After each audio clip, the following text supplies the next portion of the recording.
Welcome to the Lifestyles Unlimited Real Estate Investor Radio Show, a real estate investment program. Listen and learn how to use real estate to build wealth and passive income streams for you and your family. We bring you experts every day to discuss and answer your questions on everything from single-family homes all the way up to 600-plus unit apartment complexes.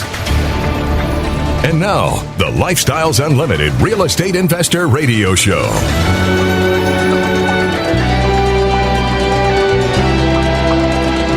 Welcome to the show. My name is Al Gordon, and as always, I'm working on your financial freedom. And on today's show, I've asked Dawn to step in and help me help you understand what financial freedom is. Now, I think Dawn is a really good example of, and this is going to sound a little crass, and I'll have to apologize to Dawn when I bring him on, but I think Dawn is a great example of doing everything he was told to do in life and doing it absolutely to the best of his ability. If you looked at this guy's resume, first of all, you understand that this guy is highly educated. Yeah, when I say highly educated, I mean he actually pursued a PhD. And his background is actually in economics. So when you're studying economics at the PhD level, you're really getting into the minutia of how things work from an economic standpoint. About 35 years into his career, Don realized that things weren't necessarily going the way they were supposed to go. Now, everything was fine with his employment. I mean, he was doing great, but he was looking at that retirement target on the wall, and he was thinking, I'm not sure that I'm going to be able to achieve what I think I'm going to be able to achieve, and I need to find a different way. And Don had been listening to the Lifestyles Unlimited Real Estate Investor Radio Show, and he had been listening to the Del Walmsley Radio Show. Those are the two shows that Lifestyles Unlimited produces, and they're designed to help you understand there's a better way. And Don was listening to that information, and even though he's highly educated and actually probably knows a lot more than you and I do, Don listened to the wisdom that was coming out, and he decided to take action. Well, 2.5 years after really becoming a member of Lifestyles Unlimited and repurposing his entire account, I should say his retirement account, because that's really what he did. He moved money out of where it wasn't doing well, and he moved money into where it is doing well, and he's got investments in 20 different apartment communities now, and it's totally changed his life in less than 5 years. So this is why I think it's so important for Don to be on the show. It's for those of you out there that think you are doing everything correctly. You may find out at a future date that you have a looming financial catastrophe on your hands.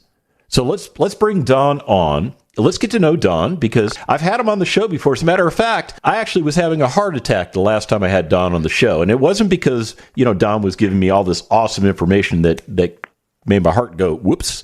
It was really because I was having a heart attack because I wasn't taking care of my health. So having said that, welcome back to the show, Don. How are you today? Well, I'm great. Thanks very much. But don't worry, I'll get over it. So I know you will. I know you will. You know what's amazing? I'm looking out my window, and there's a 6-point buck standing about, 20 feet from my window.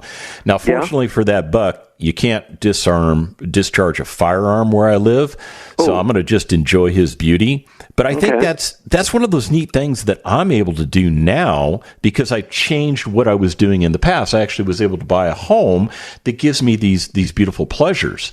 Mm-hmm.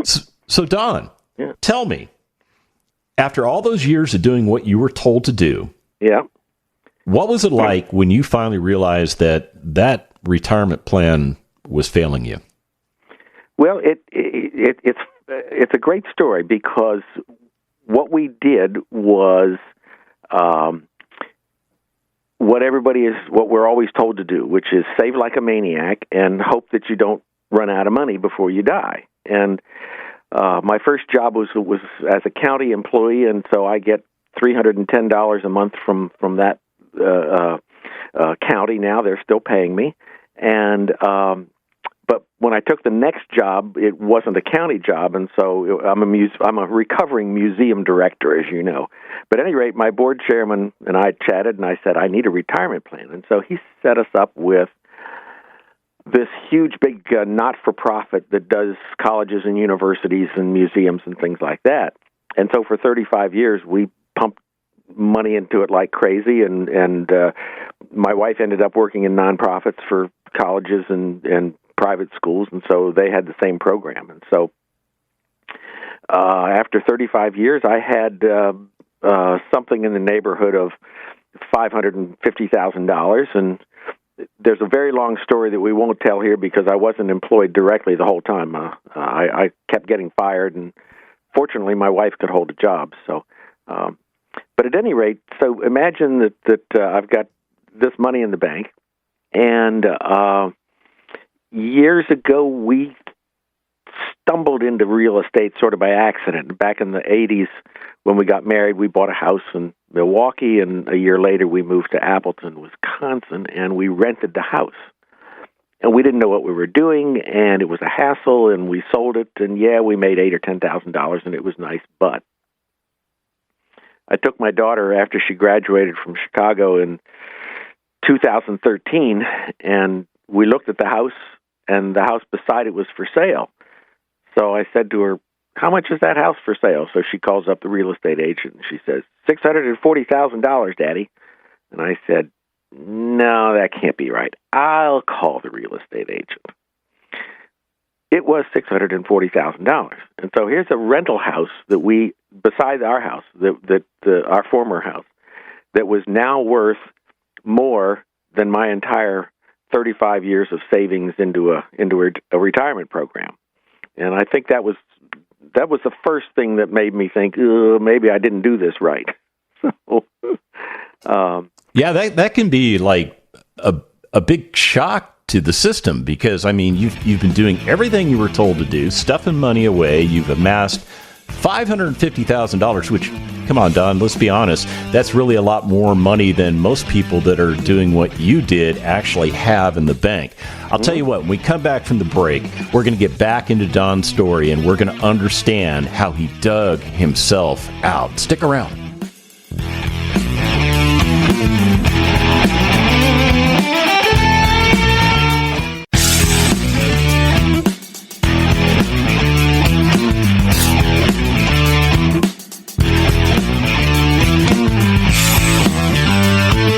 Welcome back to the Lifestyles Unlimited Real Estate Investor Radio Show. Now, let's get back to your map to financial freedom.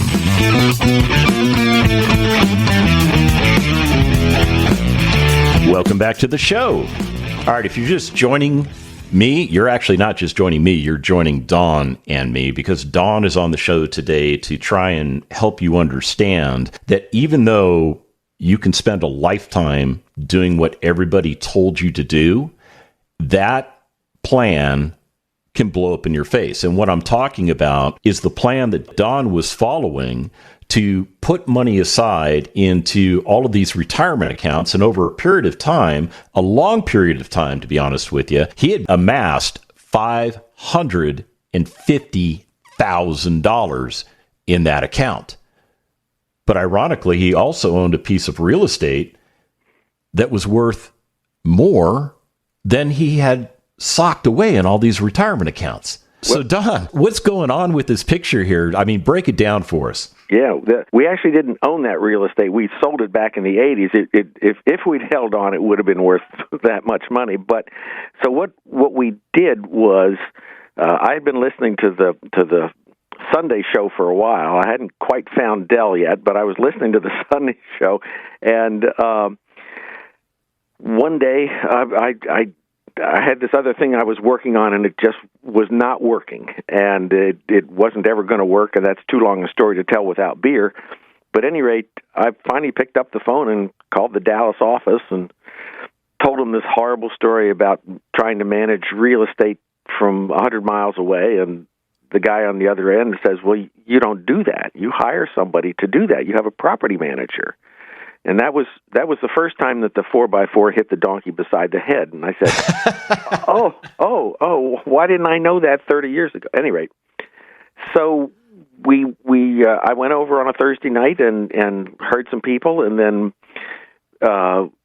talked to some folks, and then David Fisher was doing what we call the 2-day, and so I went into that, and the first day he does single family, and I'm thinking to myself, okay, yeah, we can get some people to manage these things. We can handle that.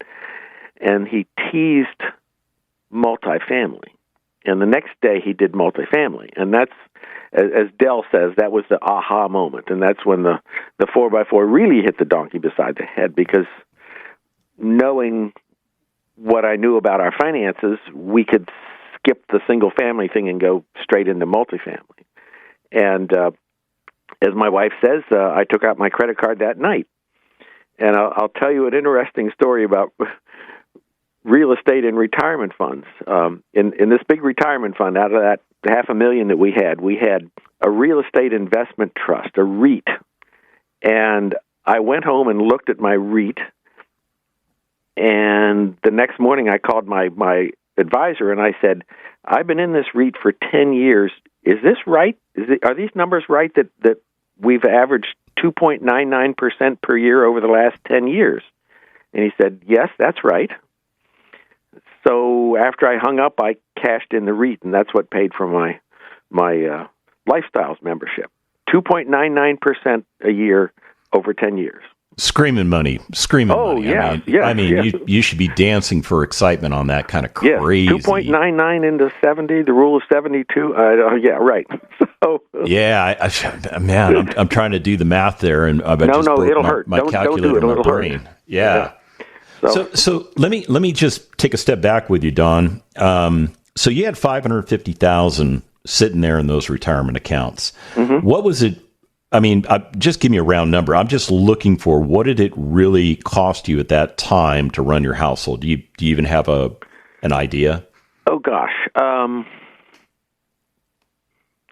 $4,000, $9,000. But more than that, because we have a nice house, so there's $10,000 in taxes and $5,000 or $6,000 in insurance. So if we really just didn't do anything else, you could probably run it on 40, 45-ish, something like that. $4,500 a month? Oh, a month. Oh, I was thinking a year. Yeah, $45,000 a year. It would be back of the envelope, yeah. Okay. I wouldn't what I'm up to here is that I'm just trying to figure out if you had pursued living off of that $550,000, the Mr. Calculator is telling me you could have made it maybe 12 years, but you would have run out of money. So how long are you supposed to live? Do you know? The actuarial tables put me into my late 80s. And, late 80s. How long did mom and dad live? My dad died at 86, and my mother died at 93. And my dad had some health issues. I mean, he smoked when he was a kid, and that eventually came back to kill him. But so I hear what you're talking about. Now, the other side of the equation is that my wife had that much and a little bit more in her retirement account. So so there's more money. Yeah, but the other thing, the wonderful thing that I love about Lifestyles is that they teach you to think differently, and they sort of teach you to think like rich people, and rich people don't think the way normal people do. They think in terms of assets and return on your assets and all those sorts of things. And one of the great aha moments with David Fisher, who, Mr. Milquetoast, as we all know. That's a bad joke. At any rate, I got it though.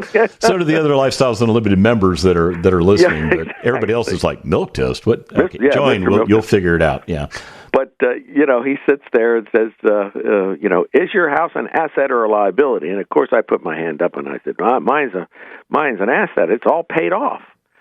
And he says, well, and then you start thinking about it differently. And so the other thing that we did, big picture-wise, was we went down to our local bank, and miracle of miracles, they do interest-only HELOC loans, which almost nobody does.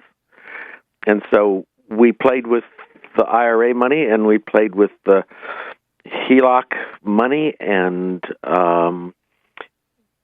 we really jumped in with both feet, and it's 3 years in. It's working extraordinarily well, I have to tell you. So, okay, so how much money once you tapped into all these different sources where you had money sitting? How much money did you have to redeploy? We redeployed about $1.2 million, and that included a modest inheritance, but so we're in 22 deals now, so passive deals. I like that. So we like that. You're getting mailbox money. You're getting distributions quarterly that come in, and you're not doing anything for those things, right? Well, yes, it's pretty difficult. I have to tell you, I'm really upset about this, but I have to go to my computer screen and right-click on 3 buttons, and I'll tell you the rest of that story when we get back. Holy smokes, Don. Are you telling me these lead investors are actually making you do mouse clicks? Yes. This is insane. Oh, my goodness. When we come back from the break, we're going to find out just how strenuous clicking the mouse is. Stick around.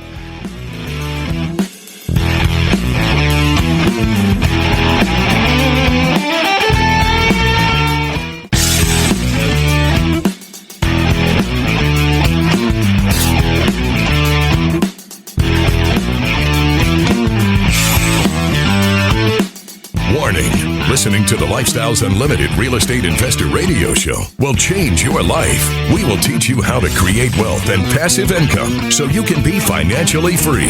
And now, back to your host. Welcome back to the show.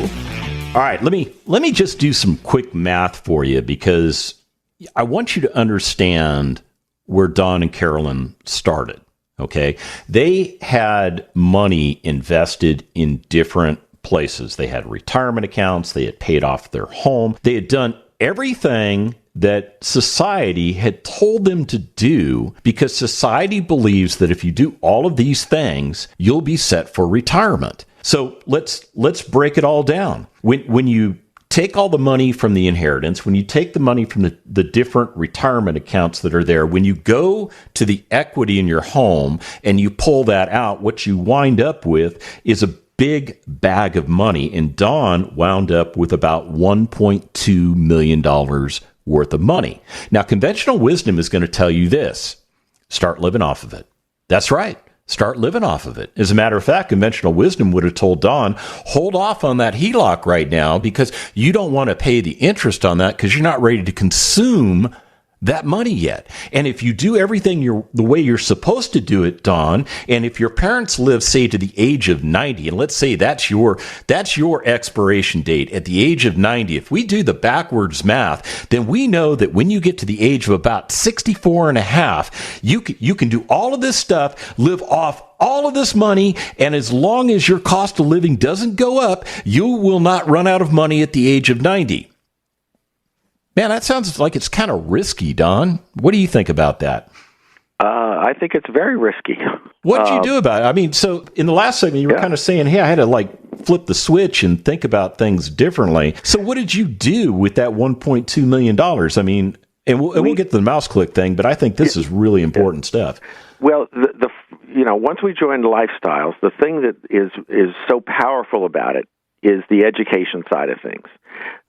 You have to go through a whole series of courses, in essence, to become what we call certified passive.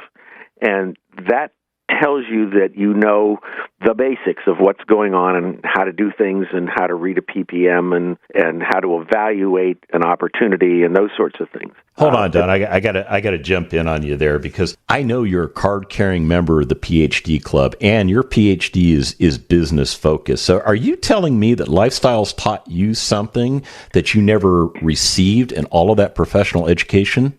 Lifestyles taught me a lot that I didn't get in my regular education. I'm a historian by training, but the economics degree in college, I have a buddy who's retired now, and he worked for Merrill Lynch and a whole bunch of other those sorts of things, and he says that his economic degree from college was essentially useless as far as business is concerned. So the answer is yes. I learned an immense amount, and I'm still learning. And I'm right there with you. I'm not putting you on the spot, Don. I've got 2 business degrees, and when I came to Lifestyles and they just hit me with the facts of what I needed to know, I was like, can I get a refund on my master's degree? And can you cut me back some of the, I don't know, the government paid for my baccalaureate, but I'll take a rebate. I mean, they're handing out student loan forgiveness, so why not us, right? Anyway, that's a separate story. So you've got this $1.2 million bag of money that you've got to redeploy, and the end result is that you have to make 3 mouse clicks. Walk me through how that works. Well, it's out of our 22 deals, there are 13 of them that are now paying distributions. There are 4 of them that are fairly recent, so they haven't gotten 6 months in yet. One of them is what we call a deep value deal, a lead that we invested with earlier and did very, very well. He found an absolute slum in South Dallas. 2 of the buildings didn't have hot running water and roofs leaked and, 80% occupancy. So that's a value deal. But 13 times this month, somebody's going to send me money. And that's a really nice thing. And so Carolyn and I now look at January and April and July and October as Christmas, because those are the months when the distributions are paid. And the distribution process it's just awful. I have to go online and do about 5 mouse clicks to find my bank account to see who's put money into it. And my index finger on my right hand is just aching right now from all of those mouse clicks. It's so difficult. So. I'm loving the sarcasm in your voice. Let me ask you the big question. Yeah. With those investments that you have right now and the fact that they're sending you quarterly distributions, are you living off of that money? I mean, or do you have to still work for a living? No, we're pretty well retired. I mean, we have our Social Security, and who knows how long that'll last. Carolyn still has her whole IRA on her side. That was the deal. She would keep the stocks, and I'd do the real estate side of things. And so our goal was to take the first 3 years of Lifestyles, given our age, and plow everything back in. And so that's what we've done. But we're coming up on the end of that 3 years, and so starting, almost today, we're going to start living off of those distributions and start living off of those refinances and start living off of those sales. We'll do some investing to keep the level at about 1.2. But outside of that, it's, we have our health and we're going to travel, and, Lifestyles is going to fund a trip to Europe and France next year. We're going to follow my grandfather's path during World War I and end up at the Battle of the Moose Argonne. And so, our goal was take 3 years, reinvest, plow everything back, and then start spending. And life's too short not to have fun. Okay, so you mentioned that Carolyn she's holding on to that IRA. She's not really ready to let that go. And I know the stock market's been doing, pretty decent. So I can understand that thought. Yeah. But when you compare what you've been able to do with real estate to what's going on in that IRA, who's winning? What's going on? That's hard to say because it takes a while to get fully invested and to get the investments paying distributions and all of that. But this year, I'm thinking that overall we're going to make about 4% cash on cash off of all of the 21 investments that we have, and 1 or 2 of them are struggling. A couple of them got hit by the Chinese Wuhan virus pretty bad. One poor fellow went through 3 hurricanes. Oh my. And a couple of them are value deals that are not going to pay distributions for a year, and we know that.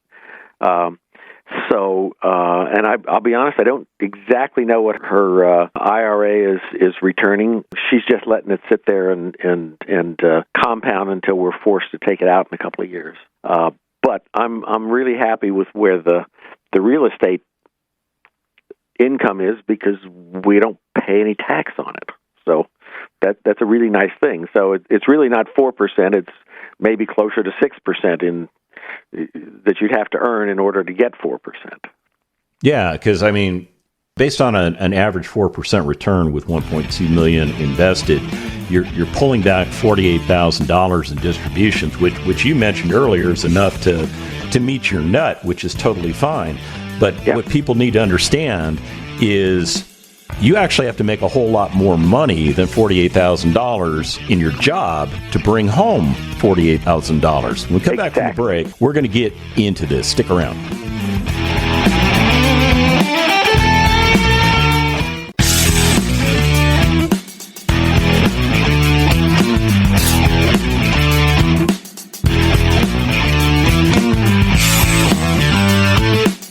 Welcome back to the Lifestyles Unlimited Real Estate Investor Radio Show.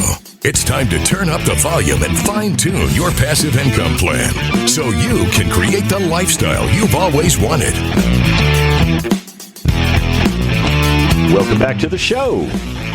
All right, so Don gave you some excellent insider information. And when we talk about real estate, there's none of that insider information junk that goes on like in the stock market where, people of Congress get information and then they make stock trades and pretend that nobody knows what they're doing. And then all of a sudden the market does what it does. And all of a sudden they have a winning hand. Yeah, we don't do that in real estate. So when we talk insider information, it's really just information you probably haven't heard before. That's really what it is. So Don disclosed that he took $1.2 million worth of capital and he has it invested across 21 different apartment communities. The blended return rate that he's receiving right now is about 4%. And some people are going, wow, 4% cash on cash return. That's not very good. How do you live off of it? Okay, well, let me just kind of break it down for you, and then I'm going to turn it back over to Don to fill in the rest of the picture. He's making a 4% blended return.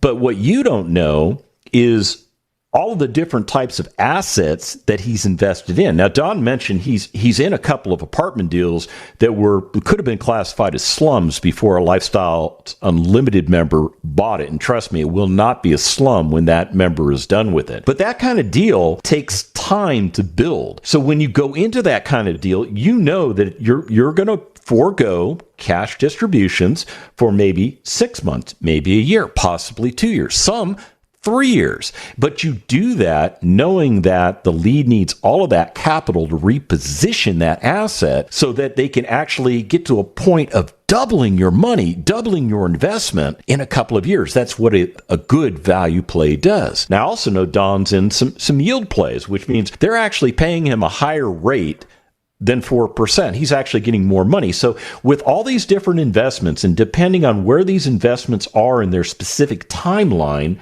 his blended rate is 4%. And this is beautiful because Don has figured out what it takes to operate his household. He told us earlier it's $45K. Well, 4% off of $1.2 million is $48,000. So Don, I mean, you don't have to worry about, paying your taxes on your principal residence. You don't have to worry about putting food on your table. You don't have to worry about much of anything because that real estate's got all that covered now, right? Well, that's exactly right. As I say, we're both retired and had fairly well-paying jobs, so Social Security kicks in there and as well. So it really is. It makes life pretty easy. And just to give you a feel, we were talking about the 4%, and I've got a little spreadsheet here. One of my deals is paying 6.75, 5.45, 7.51, 8.78, 7.8. Well, 2.71, 2.5, 5.4, those are the distribution percentages that we're seeing. And so you can see that there's a range of them. But altogether, as I say, 13 out of 21 are paying, and another 4 or 5 of those will start paying before February or March. So the answer is yes. It's wonderful. It's mailbox money. It's click money, and you don't pay tax on it. I mean, your hardest job is just getting those reports and matching them to the projections that were made when you got in the investment, so that you can figure out, is it on track or is it not, right? Exactly. Yeah, we get financials every month, and we get a written report as well. So the lead will gives us the specific numbers. So I know exactly how much rent he got, what he spent on electricity, and those sorts of things. But then you look at that against the pro forma. What did he think he was going to do? And then that begins to tell you, how the value of that particular investment is moving. And as I say, with the slum that our lead bought in South Dallas, he's been in it for about 4 months, and the roofs don't leak, and everybody has hot water, and they love the new security system in the gate, and he's at something like 85-88% occupancy, and none of them are running drug houses or prostitution houses. And the local residents just love him. They just love what he's done and how he has improved their lives. And I think that's something that we overlook every now and then, is that these investments were lower middle class housing. It's $800 to $1,200 to rent in our buildings. And those people are desperate for good, clean, safe housing. And that's what we provide. And there's a part of me that's very proud that we've invested in those things and really made a difference in those people's lives. How many units are you currently invested in? Oh, I knew you'd ask a question like that. I think it's about... You can be a ballpark. You don't have to be accurate. I think it's about 2,400. Okay. So that tells me that you are invested in 2,400 families that are receiving clean, functional workforce housing. Yeah. And the key thing with those 2,400 families is they're out there looking at what's available to rent. And if they didn't get into one of your units, they were probably going to get into something that wasn't nearly as nice. So I think you are making a huge difference in the quality of life of 2,400 families. That's what I believe you're doing. Well, that's very true. And the other thing is that we, as Dell preaches, it's best product, best price. And we really do have the best product in our little submarkets. And we have waiting lists. I've got a fellow out in East Texas that has two. We've invested in two of his deals, and he tells me, he says, I've got 8 or 10 people on my waiting list. If somebody moves out, I can fill it. As soon as I can do the turn, it's filled, and that speaks to the quality of what we do and how we do it, And again, you think about Cabrini Green and the government running housing, and compared to what we do, there isn't a comparison. I agree. I'm just kind of reflecting back. Can I ask you how old you are, Don? I mean, I don't need to put. I'm going to put you on the spot. Let's do it. Okay, you put me on. I'm 70.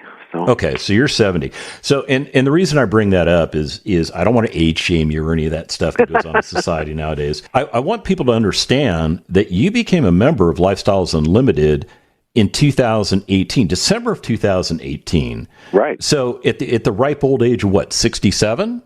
67, something like that. 68, somewhere in there. Yeah. Okay. So, and the reason I bring that up is I know there are people listening to your voice that probably thought you were in your 40s or your 50s, so we've clarified that. But more importantly, I want them to understand that it doesn't really matter what your age is. It's your attitude, right? It's how you look at what you're doing for your future. And at the age of 67, you said, hey, dude, this ain't working. Let's switch gears. Now, people would say you're a very risky man for doing that. What would you respond to them? Well, two things. When at age of 67, we had a pretty good idea of what was going to be in our IRAs and 401ks and all that, and we would have been okay. I mean, we would have been comfortable. We wouldn't be eating mac and cheese 5 nights a week and all that. But the attitude change was there has to be something better than this. There has to be a way out, and that's what. That's when I stopped listening to the radio station and made a phone call. And once you looked at what they did and how they did it at Lifestyles, the whole idea was, we're not going to set this thing up to run out of money. We're going to set this thing up so that as the years go on, we have more and more money. And that was one of the, as Dell says, one of the aha moments was, I'm not thinking anymore about, am I going to run out of money? I'm thinking about, how can I reinvest this money? How can I make the next investment to see that a year from now I'll have more income? So there's a whole different mindset about income and about what your lifestyle is going to be like. And, it may be that, 5 years ago we were paying $8 or $9 a bottle for wine, and now we're comfortable paying $20 or $25 for a better bottle of wine. And, what they say, don't ever drink bad wine. So, you should never drink bad wine. It just gives you a whole different outlook on the rest of your life. Yeah. So here's what I'm thinking, Don. Based on the longevity of your family and what you're doing right now for retirement and the fact you've got everything pretty much dialed in, and you're probably going to look at Carolyn's IRA and go, yeah, we need to extract that money because it's not doing as well. We need to repurpose it. We need to put it into real estate because at the end of the day, Don, you and Carolyn are not going to run out of money when it's time for you to pass on. You're going to pass on a great portfolio to whomever or whatever you desire. I want to thank you, Don, for being on the show. If you want to get started, go to lifestylesunlimitedworkshop.com.